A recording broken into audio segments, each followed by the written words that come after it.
Hello friends, ಎಲ್ರಿಗೂ ನಮಸ್ಕಾರ. ಮತ್ತೊಂದು ವಿಡಿಯೋಗೆ ಸ್ವಾಗತ. ಇವತ್ತಿನ ವಿಡಿಯೋದಲ್ಲಿ ನಾನು ನಿಮಗೆ ಕಾಸ್ಟ್ ಇನ್ಕಮ್ ನ ಹೇಗೆ ಅಪ್ಲೈ ಮಾಡೋದು, ಮೊಬೈಲ್ ಅಲ್ಲೂ ಹಾಗೂ ಮತ್ತೆ ಡೆಸ್ಕ್ಟಾಪ್ ಅಲ್ಲೂ ಹೇಗೆ ಅಪ್ಲೈ ಮಾಡೋದು ಅಂತ ಹೇಳ್ಕೊಡ್ತೀನಿ. ಅಂಡ್ ನೀವು ಯಾವುದೇ ಆನ್ಲೈನ್ ಸೆಂಟರ್ ಹೋಗಿ 200, 300 ಕೊಡೋ ಅವಶ್ಯಕತೆ ಇಲ್ಲ. ನೀವು ಜಸ್ಟ್ 40 ರೂಪೀಸ್ ಎಲ್ಲ ಕಾಸ್ಟ್ ಇನ್ಕಮ್ ನ ಅಪ್ಲೈ ಮಾಡೋದು ಹೇಗೆ ಅಂತ ನೋಡೋಣ. ಬನ್ನಿ ಫ್ರೆಂಡ್ಸ್, ವಿಡಿಯೋನ ಶುರು ಮಾಡೋಣ. ಓಕೆ, ಮೊದಲು ನೀವು ಬ್ರೌಸರ್ ಅಲ್ಲಿ ಹೋಗ್ಬಿಟ್ಟು ನಾಡ ಕಚೇರಿ ಅಂತ ಸರ್ಚ್ ಮಾಡಬೇಕಾಗುತ್ತೆ. ಸರ್ಚ್ ಮಾಡಿದ್ರೆ ನಿಮಗೆ ಈ ರೀತಿ ಇಂಟರ್ಫೇಸ್ ಓಪನ್ ಆಗುತ್ತೆ. ಓಪನ್ ಆದ ತಕ್ಷಣ ನಿಮಗೆ ಇಲ್ಲಿ ಮೊಬೈಲ್ ನಂಬರ್ ಹಾಕೊಳ್ಳಿ. ಮೊಬೈಲ್ ನಂಬರ್ ಹಾಕಿ ಗೆಟ್ OTP ಮೇಲೆ ಕ್ಲಿಕ್ ಮಾಡಿದ ತಕ್ಷಣ ನಿಮಗೆ OTP ಬರುತ್ತೆ. ಮೊಬೈಲ್ಗೆ OTP ಬಂದಿರುವಂತ OTP ತಗೊಂಡು ನೀವು ಇಲ್ಲಿ ಲಾಗಿನ್ ಮೇಲೆ ಕ್ಲಿಕ್ ಮಾಡ್ಕೊಳ್ಳಿ. ಲಾಗಿನ್ ಮೇಲೆ ಕ್ಲಿಕ್ ಮಾಡಿದ ತಕ್ಷಣ ನಿಮಗೆ ಈ ರೀತಿ ಪೇಜ್ ಓಪನ್ ಆಗುತ್ತೆ. ನಾಡ ಕಚೇರಿ 5.0 ಓಪನ್ ಆಗುತ್ತೆ. ಬಂದ ತಕ್ಷಣ ನಿಮಗೆ ಹೊಸ ವಿನಂತಿ ಅಂತ ಇದೆ, ಇದ್ರ ಮೇಲೆ ಕ್ಲಿಕ್ ಮಾಡ್ಬಿಟ್ಟು ಜಾತಿ ಪ್ರಮಾಣ ಪತ್ರ ಅಂತ ಇದೆ, ಇದರ ಮೇಲೆ ನೀವು ಕ್ಲಿಕ್ ಮಾಡ್ಕೊಳ್ಳಿ. ಜಸ್ಟ್ ನಾನು ಇಲ್ಲಿ ಕಾಸ್ಟ್ ನ ಹೇಗೆ ಅಪ್ಲೈ ಮಾಡೋದು ಅಂತ ಹೇಳ್ಕೊಡ್ತಾ ಇದೀನಿ. ಇನ್ಕಮ್ ನೀವು ಅಪ್ಲೈ ಮಾಡ್ಕೊಳ್ಳಿ. As it is same process ಇರುತ್ತೆ. ನಿಮಗೆ ಜಾತಿ ಪ್ರಮಾಣ ಪತ್ರ ಮೇಲೆ ಕ್ಲಿಕ್ ಮಾಡಿದ್ರೆ ನಿಮಗೆ ಈ ರೀತಿ ಪೇಜ್ ಓಪನ್ ಆಗುತ್ತೆ. ಮುಂದುವರಿಸಿ ಮೇಲೆ ಕ್ಲಿಕ್ ಮಾಡಿ.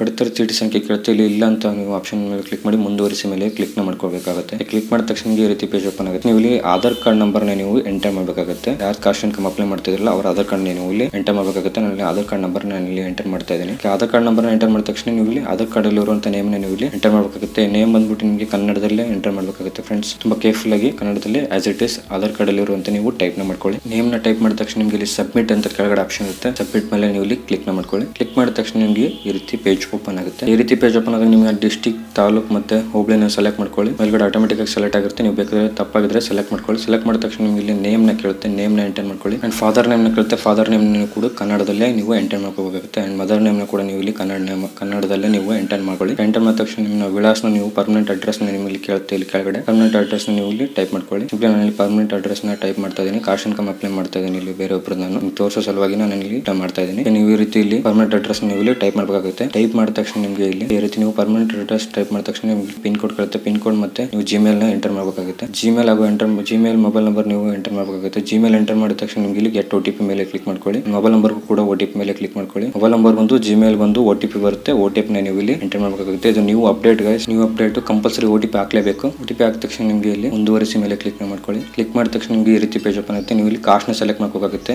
ನಾನು ಇಲ್ಲಿ ಕಾಸ್ಟ್ ನ ಸೆಲೆಕ್ಟ್ ಮಾಡ್ತಾ ಇದ್ದೀನಿ. ನೀವು ಇನ್ಕಮ್ ನ ಇಲ್ಲಿ ಎಂಟರ್ ಮಾಡಬೇಕಾಗುತ್ತೆ. ನಾನು ಇಲ್ಲಿ ಇನ್ಕಮ್ ನ ಎಂಟರ್ ಮಾಡ್ತೀನಿ. ಎಂಟರ್ ಮಾಡಿದ ತಕ್ಷಣ ಉದ್ದೇಶ ನೀವು ಸೆಲೆಕ್ಟ್ ಮಾಡ್ಕೊಳ್ಳಿ. ಅದರ್ ಅಂತ ಸೆಲೆಕ್ಟ್ ಮಾಡ್ಕೊಂಡು ಮುಂದುವರಿಸಿ ಮೇಲೆ ಕ್ಲಿಕ್ ಮಾಡಿದ ತಕ್ಷಣ ಈ ರೀತಿ ಪೇಜ್ ಓಪನ್ ಆಗುತ್ತೆ. ನಿಮ್ಮ ಪಾಸ್ಪೋರ್ಟ್ ಸೈಜ್ ಫೋಟೋ ಇಲ್ಲಿ ಹಾಕಬೇಕಾಗುತ್ತೆ. ಪಾಸ್ಪೋರ್ಟ್ ಸೈಜ್ ಫೋಟೋ ಬಂದ್ಬಿಟ್ಟು 50 KB ಒಳಗಡೆ ಇರಬೇಕು. ಇಲ್ಲಿ ಪಾಸ್ಪೋರ್ಟ್ ಸೈಜ್ ಫೋಟೋನ ಹಾಕಿದ್ದೀನಿ. ಸುಮ್ಮನೆ ಯಾವುದೋ ಒಂದು ಹಾಕಿದ್ದೀನಿ ನಿಮ್ಗೆ ತೋರಿಸೋ ಸಲುವಾಗಿ. ಡಾಕ್ಯುಮೆಂಟ್ಸ್ ನೀವು ಏನೇನು ಕೇಳ್ತಾರೆ ಕಂಪಲ್ಸರಿ ಅವರು ಕೇಳಿರುವಂಥ ಡಾಕ್ಯುಮೆಂಟ್ಸ್ ಹಾಕ್ಲೇಬೇಕಾಗುತ್ತೆ ಫ್ರೆಂಡ್ಸ್. ನಾನು ಸಿಂಪ್ಲಿ ಡಾಕ್ಯುಮೆಂಟ್ಸ್ ನ ಎಲ್ಲ ಅಪ್ಲೋಡ್ ಮಾಡ್ತೀನಿ. ವಿಡಿಯೋನ ಸ್ವಲ್ಪ ಸ್ಪೀಡ್ ಮಾಡ್ತೀನಿ. ಎಲ್ಲ ಡಾಕ್ಯುಮೆಂಟ್ಸ್ ಅಪ್ಲೋಡ್ ಮಾಡ್ತಾ ಇದೀನಿ. ಈ ರೀತಿ ನೀವು ಫೈಲಲ್ಲಿ ನೀವು PDF ನ ನೀವು ರೆಡಿ ಮಾಡಿ ಇಟ್ಕೊಂಡು ಡಾಕ್ಯುಮೆಂಟ್ಸ್ ನ ಅಪ್ಲೋಡ್ ಮಾಡ್ಕೊಳ್ಳಿ. ಅಪ್ಲೋಡ್ ಮಾಡಿದ ತಕ್ಷಣ ಕೆಳಗಡೆ ನೀವು ಅಪ್ಲೋಡ್ ಡಾಕ್ಯುಮೆಂಟ್ ಮೇಲೆ ಕ್ಲಿಕ್ ಮಾಡಿಬಿಟ್ಟು ಕೆಳಗಡೆ ಸಲ್ಲಿಸ್ ಅಂತ ಇದೆ, ಇದ್ರ ಮೇಲೆ ಕ್ಲಿಕ್ ಮಾಡಿದ ತಕ್ಷಣ ನಿಮಗೆ ಇಲ್ಲಿ RD ನಂಬರ್ ಬರುತ್ತೆ ಫ್ರೆಂಡ್ಸ್. ಈ RD ನಂಬರ್ ನೀವು ಒಂದ್ ಕಡೆ ನೋಟ್ ಮಾಡಿ ಇಟ್ಕೊಳ್ಳಿ. ನೋಟ್ ಮಾಡಿಟ್ಕೊಂಡ ತಕ್ಷಣ ಓಕೆ ಮೇಲೆ ಕ್ಲಿಕ್ ಮಾಡ್ಕೊಳ್ಳಿ. ಓಕೆ ಮೇಲೆ ನೀವು ಇಲ್ಲಿ ಕ್ಲಿಕ್ ಮಾಡಿದ ತಕ್ಷಣ ನಿಮಗೆ ಆಧಾರ್ ಪೇಜ್ ಓಪನ್ ಆಗುತ್ತೆ.